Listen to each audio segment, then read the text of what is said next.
ضابط متقاعد في الجيش الأمريكي بيتقبض عليه بتهمة قتل، وبيلاقي نفسه في السجن وسط أخطر المجرمين، فبيحاول يثبت براءته ويكتشف مين اللي عمل كده ودخله السجن مكانه. ده ملخص مسلسل جاك ريتشر 2022. بس قبل أي حاجة ما تنساش تعمل لايك وسبسكرايب وهاتلك حاجة تشربها ويلا بينا نبدأ. مسلسلنا بيبدأ في السجن، وكالعادة المساجين الأقوياء بيستقووا على الأضعف زي ما احنا شايفين، بس المرة دي بطلنا كان موجود، دافع عن الراجل الضعيف وضرب المجرمين ورجع له نضارته اللي أخدوها منه، حتى إنه أخد نضارة شمس مكانها. بس احنا في السجن يا صديقي، المجرمين جمعوا شلتهم وراحوا عشان ينتقموا، وهنا البطل دخل على المجرمين وضربهم بكل وحشية، حتى إنه فقع عين واحد منهم بصباعه. وبعد المدعكة دي الشرطة اتدخلت ولمت باقي المجرمين وأخدت البطل حبسته في سجن انفرادي. مين بقى البطل ده؟ البطل ده يبقى جاك ريتشارد، جندي سابق في العمليات الخاصة، بس دخل السجن عشان متهم بجريمة قتل.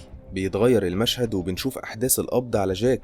الراجل كان قاعد بياكل عادي، وفجأة دخل عليه ضباط من الشرطة وقبضوا عليه، وبالرغم من الموقف ده إلا إنه كان راجل شهم وحاسب قبل ما يقوم بمنتهى الهدوء. جاك اتحقق معاه في الاسم من المحقق فينلي، وقال له انهم قبضوا عليه لانه متهم بجريمة قتل لراجل لقوه على الطريق السريع متغطي بورق كرتون. الراجل ده كان مضروب بالنار في راسه من ورا، وواضح علامات لضرب وحشي على الجثة بعد الموت. والسبب في اتهام جاك هو وجود رجل بنفس الطول والمواصفات الجسدية في مكان الحادثة. تاني حاجة هي خلفيته العسكرية اللي بسببها هيقدر يرتكب جريمة زي دي ويخفي الأدلة كلها. في الأول جاك نفى كل الاتهامات اللي اتوجهت ليه. تاني حاجة بدأ يثبت براءته بأدلة الشرطة نفسها. جاك قال لهم إن اللي قام بعملية القتل دي 3 أشخاص مش شخص واحد. أول واحد رامي ماهر، وده اللي قتل الجثة بالرصاص وأخفى الأدلة وجمع الرصاص كله. وتاني واحد ده شخص مختل عقليا، وده اللي ضرب الجثة بعد الموت. والتالت اللي غطى الجثة بالكرتون. وكمل كلامه وقال لهم ان تغطية الجثة بالكرتون دي حاجة مش منطقية، وده اللي بيأكد كلامه في انهم مختلين وغالبا قتلوا بدافع الاستمتاع. على الرغم من كلام جاك المقنع، الا ان فينلي رفض يطلق سراح جاك بسبب مطابقته لمواصفات القاتل. جاك قال لفينلي انه كان موجود فعلا في مكان الحادثة، بس مش في نفس وقت ارتكاب الجريمة، وفضل يقنع فينلي ببراءته. وما انقذوش من الموقف ده الا رقم مكتوب على ورقة فينلي لقاها في جزمة الراجل اللي مات. الرقم ده كان لواحد اسمه بول، وكان باين عليه التوتر الشديد بسبب انه شايف عربية غامضة واقفة قدام بيته، وبدون اي ضغط اعترف بول بالجريمة. وطبعا الموضوع كان مريب جدا. بول اتاخد لاسم الشرطة وجاك طلع من القضية، بس فينلي ما سمحلوش انه يخرج من المدينة برضه. وساعتها جاك بدأ يساعد الشرطة في حل اللغز ده، وقال لهم ان كان في نظرات غير طبيعية بين بول وشرطي اسمه ستيفن، وبالتالي اكيد في حاجة بينهم. وفعلا فينلي استدعى ستيفن وسأله، واكتشف ان بول متجوز بنت عم ستيفن، وامبارح بول كان قاعد معاهم في تجمع عائلي، وبالتالي مستحيل يكون هو القاتل. ده غير انه شخص طيب ومستحيل يكون عمل كده. بسبب ده فينلي قرر يضغط على بول وحبسه شوية عشان يعرف سبب اعترافه بالجريمة لوحده. وجاك اتحبس هو كمان، والاتنين ركبوا الاتوبيس وراحوا السجن. واول ما جاك وبول نزلوا من الاتوبيس لقوا السجان في استقبالهم عشان يسكنهم في الزنازين بتاعتهم. وتاني يوم بيقابلوا المجرمين اللي ظهروا في أول المسلسل. بول كان الشخص اللي اتاخد منه النضارة، وجاك اللي دافع عنه وضرب المجرمين وأخد نضارتهم. بعد اللي حصل ده بول فتح قلبه لجاك وقال له إنه شغال في العملة، وللأسف اتورط مع ناس مشبوهة، وقالوا له لو اعترف عليهم أو عطلهم هيقتلوه هو وعيلته. في الوقت ده جاك شاف عصابة في السجن حاطين عينيهم عليه هو وبول، وعشان يتجنبهم أخد بول ودخل الحمام، بس العصابة كانت وراهم. وهنا حصل الجزء التاني من المجزرة. والناحية التانية فينلي والمحققة روسكو كانوا بيدوروا في تاريخ جاك، واكتشفوا إنه مقاتل شرس لدرجة إنه أخد كل الميداليات اللي في الجيش. تاني يوم فينلي أطلق سراح جاك، وده لأنهم راجعوا الكاميرات وتأكدوا إنه بريء. جاك راح بعدها وقابل واحد غني من عيلة كلاينر، وحصلت بينهم مشادة لأن كلاينر فكروا بجريمة القتل اللي قام بيها في الجيش، وقال له قبل ما يمشي إنه هيفضل حاطط عينيه عليه. بعدها جاك بيروح لروسكو الاسم من تاني عشان يعزمها على العشاء، بس بيقاطعهم فينلي وبيقول لهم إن في جريمة قتل تانية حصلت بنفس الطريقة، واستغل وجود جاك وسأله لو بول قال له أي معلومات تانية ممكن تفيدهم، بس جاك ما قالش أي حاجة، وراح معاهم بعدها المشرحة عشان يشوف الجثة. لما جاك وصل هناك شاف علامة مميزة على إيد الجثة الأولى، والعلامة كانت مألوفة بالنسبة له. وهنا كانت الصدمة. الضحية الأولى للقاتل كانت أخوه جو، والصدمة طبعا كانت شديدة عليه وساب المكان ومشى. في نفس الليلة وجاك راجع للفندق بتاعه قابل شوية بلطجية اتهموه بجرائم القتل اللي حصلت في المدينة، وجاك هجم عليهم وضربهم، وقرر وقرر وقتها يحل قضية قتل أخوه بنفسه. روسكو بقى كانت في ظل جاك دايما لأنها كانت قلقانة لا يتصرف بتهور، وراحوا هما الاتنين لبيت بول عشان يدوروا على أي أدلة. والغريب إن زوجة بول ما كانتش عارفة هو فين كل ده، وقالت لهم إنه مرجعش البيت بقاله كام يوم. فاستأذن جاك في دخول الحمام وبدأ يفتش في البيت، وبيلاقي دليل في جزمة بول، وقال لروسكو على الدليل ده، فقالت له إن دي نبتة بتكون موجودة في العشب الطويل. فرجعوا هما الاتنين للمكان اللي كانت فيه جثة جو، وبدأوا يدوروا على أي حاجة تنفع كدليل، ولقوا فعلا آثار لجزمة جو، وده معناه إن القاتل كان مستني جو هنا. تاني يوم جاك راح القسم وعرف إن في رئيس شرطة اسمه موريسون اتقتل، فراح هو وروسكو لمكان الجريمة واتصدموا من منظر القتل الوحشي اللي شافوه. الجثة كانت متعلقة في الحيطة حرفيا، وده بيفسر سبب خوف بول من الاعتراف على الناس دي. جاك قال لفينلي بعدها على اللي بول قاله له، وقال له إنه مش واثق في الشرطة، وخصوصا بعد قتل أخوه جو ورئيس الشرطة، باعتباره ممكن يكون متورط في نفس الموضوع. وحط احتمال إن ممكن يكون موريسون نضيف بس قتله كان كارت إرهاب ليهم من المنظمة دي. وأول ما رجعوا هما التلاتة القسم اتفاجئوا إن النائب تيل استولى على منصب رئيس الشرطة مكان موريسون، بالرغم من إن فينلي كان الأحق بالمنصب ده. وده طبعا فيه إشارة واضحة لتورط تيل في الجرايم دي. مش هو وبس، ده ستيفن وبيكر كانوا بيدعموه كمان، وبكده القضية بتتعقد أكتر. واللي عقد الأمور أكتر إن تيل منع التعامل مع وكالات الاستخبارات في التحقيق، وكمان اعتبر إن حادثة موريسون مجرد انتقام وما ربطهاش بأي جريمة تانية. اللي حصل ده خلى جاك وفينلي وروسكو يقرروا يكملوا التحقيق لوحدهم، وبدأوا من بيت بول لأن موت موريسون خلاهم يقلقوا على عيلته، واللي قلقهم أكتر إنه لسه مرجعش للبيت بالرغم من الإفراج عنه. كل ده خلى جاك ينفصل عن فينلي وينتحل شخصيته، ورتب لقاء مع سبايفي عشان يسأله عن بول. والمفاجأة بقى إن سبايفي هو كمان كان متورط معاهم، وكان متفق مع 2 بلطجية ومستنيين جاك. البلطجية هددوا جاك وحاولوا ياخدوه معاهم، بس جاك قاومهم وضربهم وهرب بسرعة أول ما الشرطة وصلت. ولما جاك رجع مركز الشرطة كان مصاب وروسكو عالجته، وقال لها إنه شاكك في تورط جيش أمريكا الجنوبية لأن الرجالة اللي اتقتل معاهم من نفس نوعية الجنود.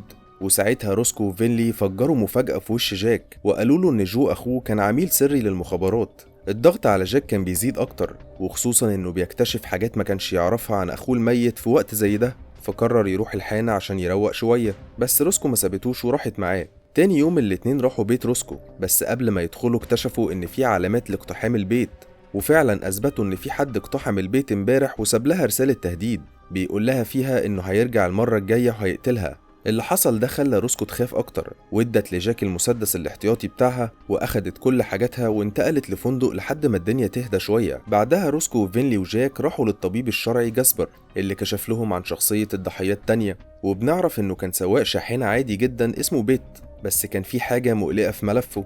في مرة السواق ده خد مخالفة وحصلت مشادة بينه وبين الضابط وحجزوه، بس الغريب بقى إن اللي اترفع عنه كان محامي تقيل جدا.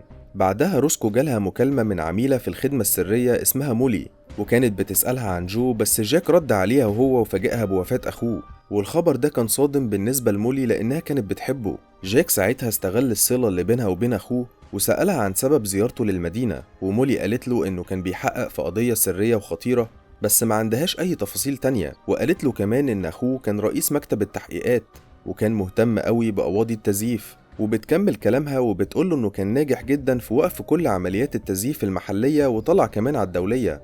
جاك ربط كل التفاصيل مع بعضها وفهم إن جو أخوه كان بيحقق أكيد في جرائم أمريكا الجنوبية، وطلب من مولي تبعت له القضايا اللي كان بيحقق فيها أخوه على أمل إنه يلاقي أي ربط بينها وبين الجرائم اللي بتحصل حاليا. بعدها فينلي راح لمقر سبايفي ولقاه مهجور تماما، بس لقى موبايل عليه سجل مكالمات مع شركة كلاينر. وفجأة شرطة أمريكا الجنوبية هجموا عليه بعنف بحجة إنهم كانوا مفكرينه حرامي وأخدوه معاهم على الاسم. في نفس الوقت جاك راح لمكتب المحامي اللي حقق في قضية بيت، والمحامي رفض يديله أوراق القضية، فأخد سلك التليفون وخنقه لحد ما أخد اللي هو عايزه. روسكو بقى راحت لتيل عشان تقرب منه وتطمنه، وهي في الحقيقة شغالة مع فينلي وجاك. ولما ستيفن جا وسألها عن علاقتها مع فينلي عملت فيها من بنها وقالت له إنها ما تعرفش عنه أي حاجة حاليا. التلاتة اتجمعوا بعدها على الغدا وبدأوا يناقشوا التفاصيل اللي وصلوا لها في القضية. جاك قال لهم إن في علاقة بين بيت وشركات كلاينر، وأكد كلامه بإن بيت كان واقع في مشكلة وكلاينر هو اللي دفع له فلوس المحامي. وفينلي قال له إنه لقى مكالمات على موبايل سبايفي بينه وبين شركة كلاينر، وشركات كلاينر متورطة في التزوير، وطبعا دي جريمة كبيرة. وكل ده وداهم للنقطة الأساسية اللي هي قتل جو. وبعد القعدة دي التلاتة أدركوا إن جو كشف تزييف شركات كلاينر، وده اللي خلاهم يقتلوه. وبسرعة فينلي وجاك راحوا على مقر الشركات دي، اللي استقبلهم كانت مساعدة كلاينر الكبير، ومشيتهم في طرقة مليانة رؤوس حيوانات متحنطة، وده دليل على تاريخ العيلة العريق في الصيد. كلاينر الكبير كان مطابق لمواصفات القاتل، كان ضخم ورامي ماهر بسبب مهارات الصيد. ولما فينلي سأله عن قضية سواق الشاحنة اللي أجر له محامي كبير، تجنب الإجابة عن السؤال ده وقال له إنه بيساعد كل السواقين اللي عنده. بس لما فينلي سأله تاني، كلاينر قال له أنت بتسأل كتير، وهدده بعلاقاته في البلد، وطردهم هما الاتنين بعدها من المبنى بتاعه. جاك لجأ بعدها لحل تاني، وهو إنه يلاقي سبايفي، لأنه معاه مفتاح الألغاز دي كلها، فراح للحانة اللي بيقعد فيها معظم وقته، وقدر يوصل لواحد من أصحابه. بس صاحبه ده عامله وحش، وساعتها جاك طحنه ضرب، وطبعا الراجل اعترف بكل حاجة وقال له إن سبايفي ساب المدينة. جاك بعدها لاحظ إن في حد بيراقبه وماشي وراه، فدخل المطبخ قبل ما يمشي وأخد قفازات ومشى بعربيته لحد ما وصل لمنطقة مهجورة. وأول ما وصل لمكان مخفي فتح باب عربيته ونط منها، والرجالة اللي كانوا بيطاردوه بلعوا الطعم وراحوا على العربية الفاضية وهم رافعين مسدساتهم. وجاك ظهر من وراهم وضربهم هما الاتنين بالرصاص في ظهرهم، ولبس القفازات عشان يخفي البصمات بتاعته، وجر الجثتين وشال كل الآثار اللي بتدل على الحادثة، وودى الجثتين لعربية المجرمين دول عشان يحطهم في الشنطة. بس المفاجأة بقى إن سبايفي كان مقتول في شنطة عربيتهم. جاك ما ضيعش وقت في الدهشة، وفتش الصندوق بتاع العربية كويس، واكتشف إن في شنطة فيها معدات مراقبة، وده معناه إنهم منظمة كاملة وعارفين هما بيعملوا إيه كويس. جاك أخد بعدها الجثث دي وحشرهم مع جثة سبايفي في صندوق العربية، حتى إنه اضطر يكسر رجل واحد منهم عشان الصندوق يساعهم. في نفس الوقت جونيور كلاينر قابل روسكو وقال لها على جرائم القتل اللي جاك عملها في الحرب. بعدها جاك جات له مكالمة من فينلي وقال له إن بول كان شغال في بنك لمدة سنة، وكان مداري الموضوع ده عن مراته، وده معناه بحكم وظيفته إنه ممكن يكون مرتبط بقتل جو. الاتنين وصلوا بعدها لمكان الحادثة، واستخدم جاك خدعة من الكاتشب والملح عشان يعرف أرقام العربية المحروقة. المهم فينلي وروسكو عرفوا إن جاك هو اللي قتل الاتنين اللي في العربية، وجاك قال لهم إنه كان دفاع عن النفس، وفينلي اتضايق منه لأنه مش عايز حد يموت أكتر لأن الدنيا كده بتتعقد أكتر. ولما روسكو فتحت شنطة العربية اتفاجئت بإن واحد من الجثث دي مضروب بالنار في ظهره، وده بيتعارض مع كلام جاك في إنه كان بيدافع عن نفسه، وبدأت تشك فيه بسبب جرايمه اللي عملها في الحرب. روسكو بعدها واجهت جاك باللي جونيور قاله لها، وساعتها جاك بدأ يحكي لها عن اللي عمله في بغداد، وقال لها إنه كان جندي طيب وغلبان وكان بيلعب مع الأطفال، وبالليل شاف واحد من السكان بيعامل الأطفال دي بوحشية فاتدخل عشان يبعدوا عن الأطفال، والسكان وقتها بدأوا يعتدوا على جاك، وده اضطر جاك إنه يقتلهم عشان يدافع عن نفسه. طبعا ما تصدقش أي حاجة من دي يا صديقي، ده مسلسل أمريكي في الأول وفي الآخر، وغرضه طبعا يحسن صورتهم. المهم إن روسكو صدقت وتعاطفت مع جاك وعجبته حمايته للأبرياء، والاتنين راحوا بعدها للمطار عشان يخبوا الجثث هناك.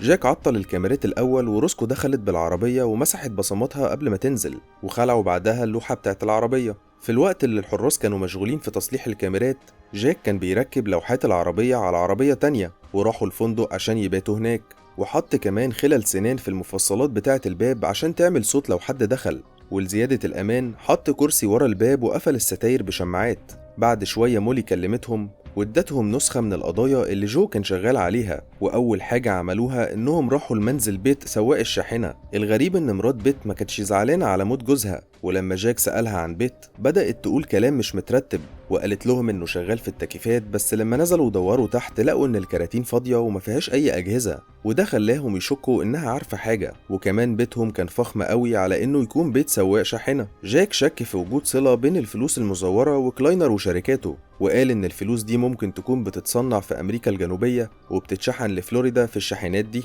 وهنا بيجي دور بيت اللي بينقل الفلوس دي في كراتين المكيفات كتمويه عشان تروح في النهاية لكلاينر. بعدها الاتنين راحوا وقابلوا محقق اسمه بيرد، وقال لهم انهم تتبعوا العربية المحروقة بتاعة جو قبل الحادثة، وقال لهم كمان انه كان بايت في فندق معين. جاك كان عارف ان اخوه بيدون كل حاجة، فاخد روسكو وراح على الفندق، واكتشفوا ان جو ساب شنطتين بس في حد جه خدهم من نص ساعة. جاك فكر بعقل اخوه وقال انه اكيد سايب حاجة في شنطة الهدوم، وشك ان اللي اخد الشنط رمى شنطة الهدوم في الزبالة لانها هتبقى غير مفيدة بالنسبة له. وفعلا الشنطة كانت موجودة ولقوا فيها ورق مكتوب فيه ملاحظات، بس فجأة رجال المنظمة ظهروا وضربوا عليهم نار، وده خلى جاك يحمي روسكو ووقعوا على الارض هما الاتنين. وفي حركة جريئة منه طلع هو في وش المدفع وبدأ يضرب نار عليهم عشان يوفر وقت لروسكو عشان تهرب. وهرب جاك في اتجاه معاكس لاتجاه روسكو، وكان معاه الورق اللي لقاه في الشنطة، وقدر يحشر العربية بتاعت المجرمين اللي جرت وراه، وقدر يقتل واحد منهم كمان.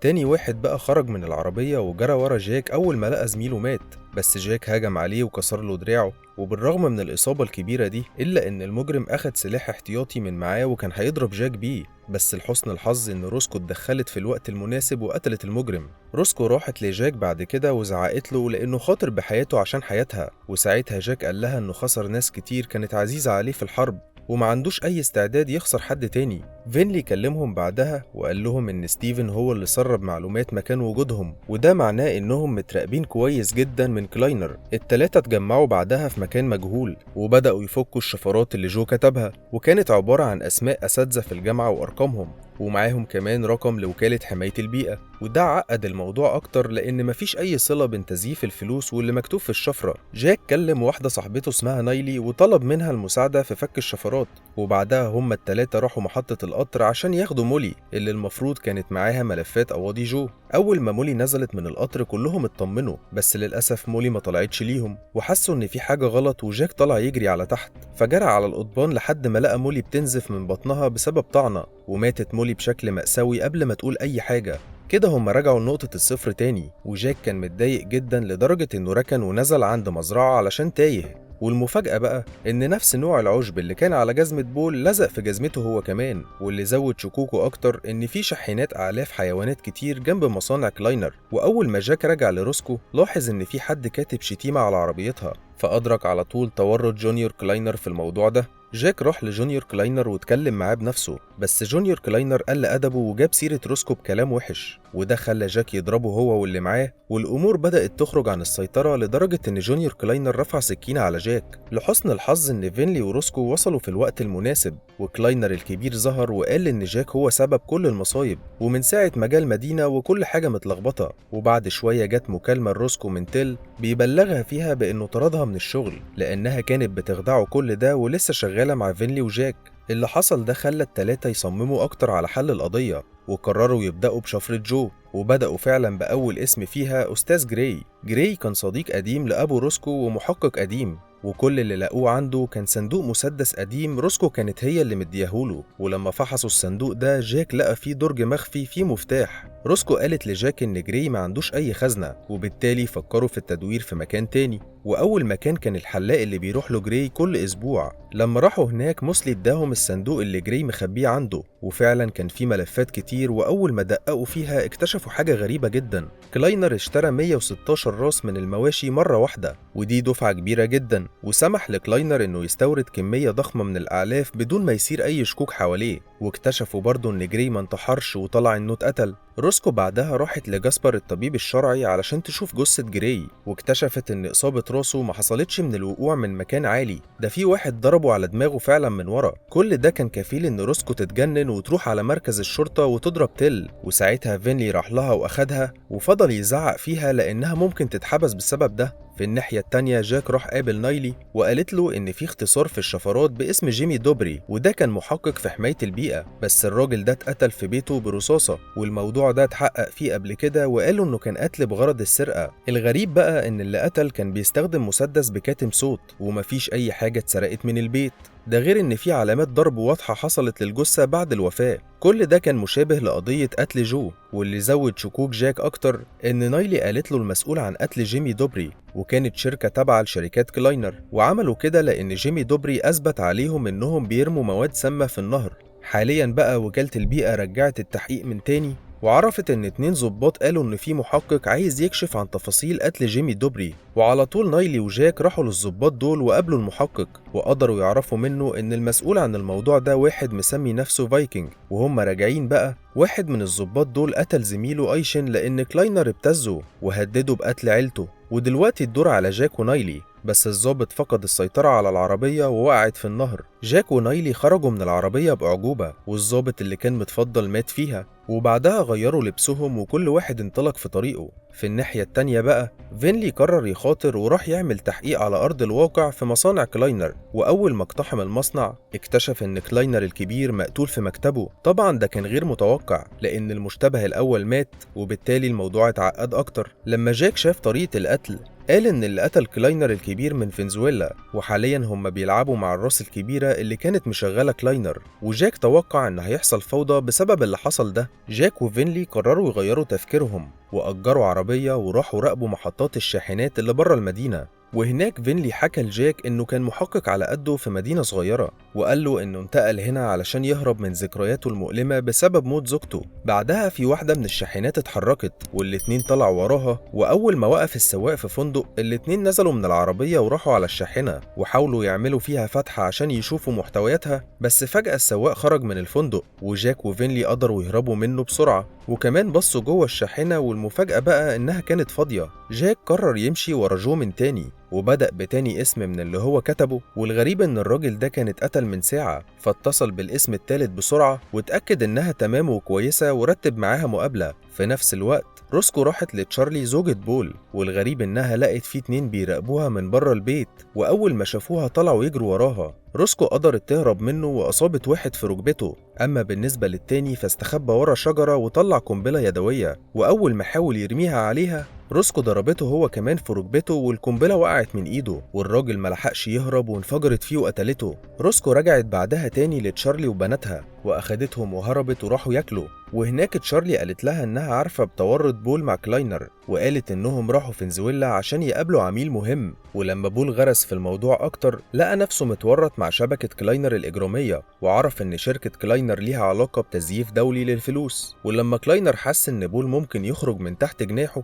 قتل راجل بوحشية قدامه عشان يكون عبرة ليه. المحقق بيرد راح بعدها وقابل روسكو وتشارلي واخد عيلة تشارلي معاه واتأكد انهم هيكونوا تمام. في نفس الوقت جاك رجع من تاني للمدينة وقابل الأستاذة كاستيلو في مركز الشرطة. كاستيلو كانت خبيرة في النقود الدولية والمحلية، وفهم منها إنها كانت بتتعاون مع جو أخوه والأستاذ براينت اللي اتقتل، والاتنين ساعدوا جو في اكتشاف عمليات تزييف عالمية على نطاق واسع. جو اكتشف إن الفلوس المزيفة بتطلع من جورجيا، ودي كانت صدمة لجاك لأن ده معناه إن الفلوس بتتصنع في أمريكا وبتتشحن لفنزويلا مش العكس زي ما هو كان فاهم. بعد ما خرج جاك من المركز لاحظ إن في حد ماشي وراه، فهرب منه واستخباله في شارع جانبي، وأول ما قرب منه هجم عليه وقامت خناقة بينهم أدت لموت الراجل اللي كان ماشي ورا جاك. بالليل ستيفن كان قاعد مع مراته الحامل، وفجأة وقفت عربية قدام بيته ونزل منها 3 قتلة، والتلاتة دول كانوا مطابقين لأوصاف القتلة المسؤولين عن جرائم القتل اللي حصلت.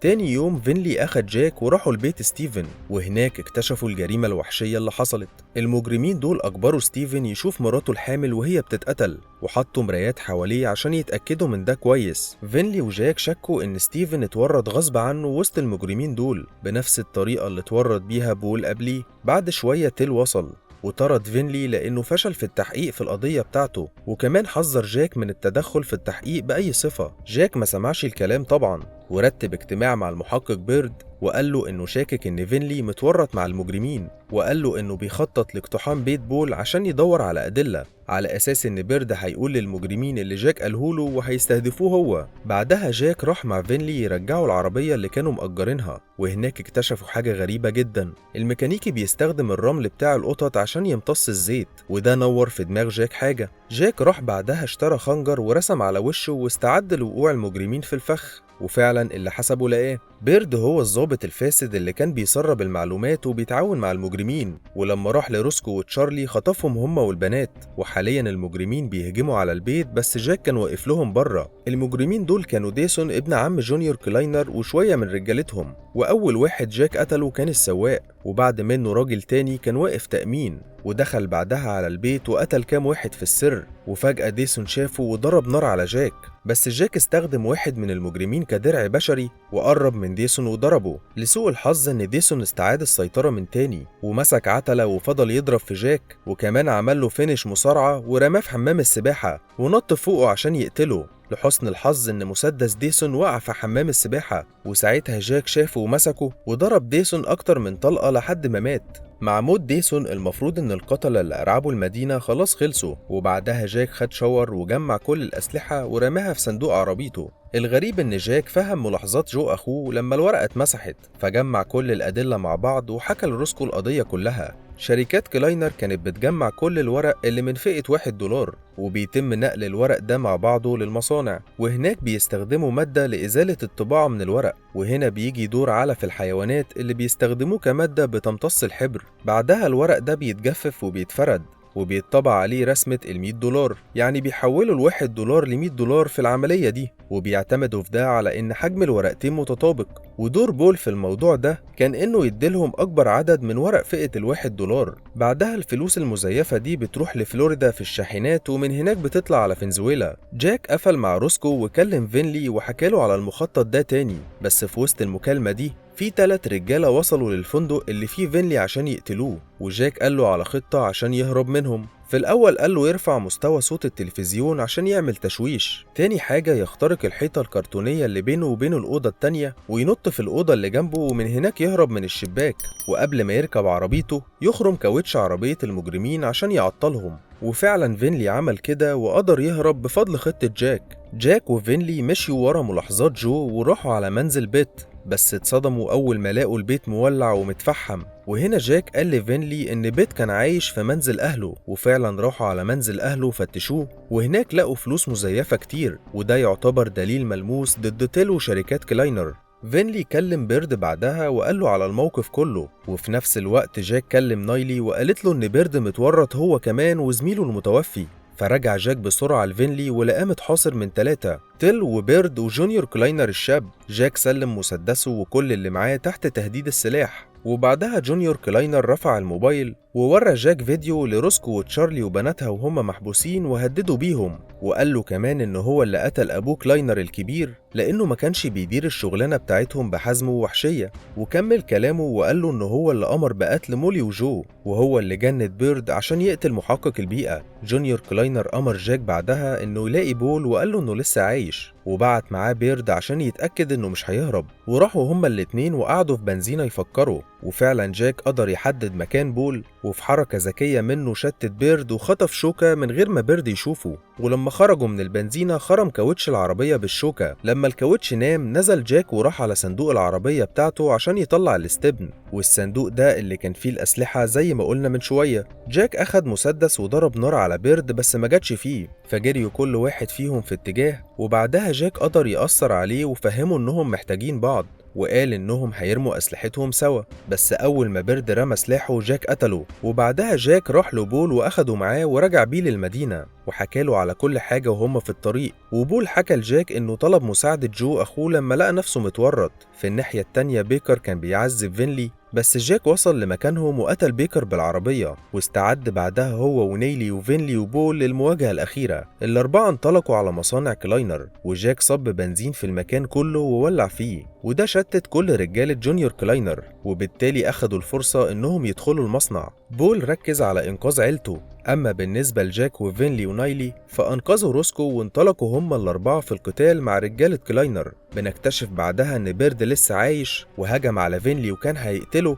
بس فينلي فعصه تحت المكبس. روسكو بقى واجهت تيل وقدرت تكلبشه وقتلته، وبعدها هربت مع نايلي وفينلي. أما بالنسبة لجاك فكان مصمم إنه ينتقم لأخوه وكان بيدور على جونيور كلاينر، وفعلا لقاه وهجم عليه ووقعه على الأرض. ولما جونيور كلاينر قام عشان يضربه جاك غطسه في سائل قابل للاشتعال ورماه في النار، ومات بعدها جونيور كلاينر بعد ما ولع هو والمصنع كله. وبينتهي المسلسل لما جاك بيحط وسام الشجاعة اللي ورثه من جده على قبر جو، حاجة كده زي تكريم ليه على كل اللي عمله. ما تنساش يا صديقي تعمل لايك وسبسكرايب، وللناس اللي وصلت لآخر الفيلم عايزكوا تحط الإيموجي ده في الكومنتات عشان أعرف مين اللي عجبته الحلقة. واستنونا في الملخص الجاي اللي هيكون أجمد من اللي قبله، ويلا سلام.